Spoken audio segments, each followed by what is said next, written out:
Salut à tous, bienvenue dans cette nouvelle vidéo, j'espère que vous allez bien. Il y a quelques semaines, j'ai sorti une vidéo sur la gare de Marne-la-Vallée-Chessy, je vous la mets en fiche.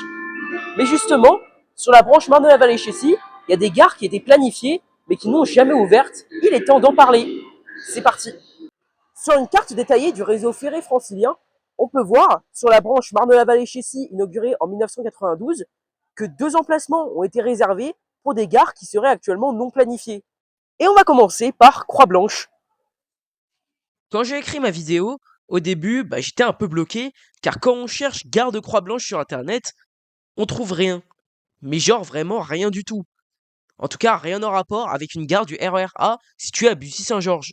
Je me suis donc dit que j'allais chercher un petit peu dans les archives, et j'ai trouvé, dans un extrait de JT de FR3 de 1992, ce plan qui présente 3 stations qui ont été réservées et qui sont en projet, à savoir Violaine Bussy-Saint-Georges qui deviendra Bussy-Saint-Georges, la gare Ouest qui deviendra la gare du Val d'Europe, et également une gare à Croix-Blanche.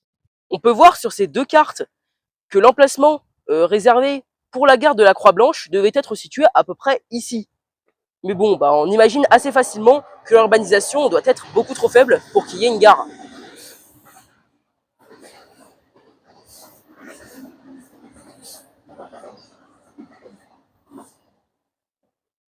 Cette station est située bien plus proche de Torcy que de Bussy-Saint-Georges. En réalité, elle est située juste après les ateliers de Torcy, mais également pas loin d'une ville qui s'appelle Collégien. Oui, c'est bien son nom, et possède 3332 habitants d'après le dernier recensement en 2022.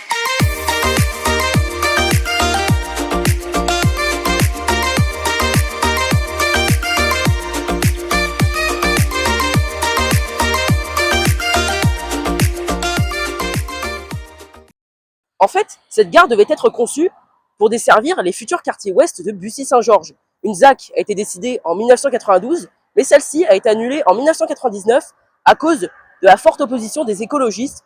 En même temps, urbaniser cette zone détruirait le parc technologique de Léonard de Vinci. Une ZAC plus au sud a été décidée en remplacement en 2002. Elle sera pour le coup bien urbanisée à la fin des années 2000.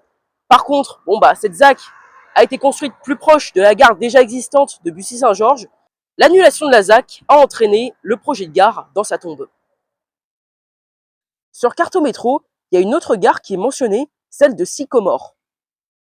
Contrairement à Croix-Blanche, ce projet ne date pas de 1992, ce projet naît en 2011, au moment où des débats publics se tiennent sur la ZAC de Sycomore. Autant dire que c'est une ZAC de grande ampleur, à tel point que le projet a démarré en 2013 et est aujourd'hui toujours pas terminé. Suite aux conditions météorologiques, cette séquence est réalisée devant les toilettes. Mais bref, la gare de Sycomore devait se situer ici à peu près. Mais bon, le souci, c'est que cette gare n'aurait d'utilité que à l'est de la ZAC. En effet, l'ouest est situé très proche de la gare de Bussy-Saint-Georges déjà existante, située en centre-ville. Je suppose que le quartier est actuellement pas encore assez développé pour y implanter une gare. De plus, les projets actuels mentionnant la ZAC ne mentionnent plus du tout le projet de création de gare. Même ceux mentionnant les transports en commun parlent uniquement de bus qui iraient jusqu'à la gare de Bussy-Saint-Georges. Selon vous, est-ce qu'une gare serait utile dans ce quartier?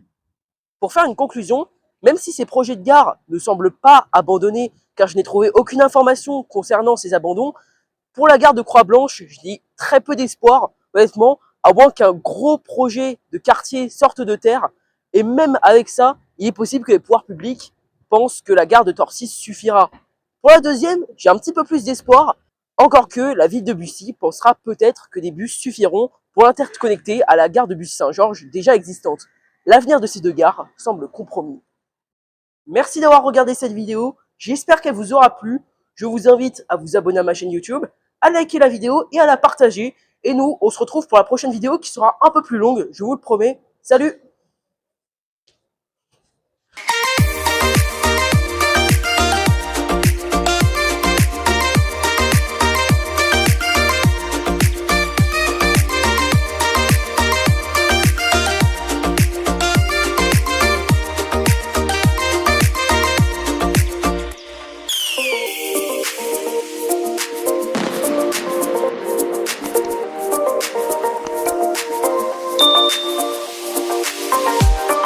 C'est fini.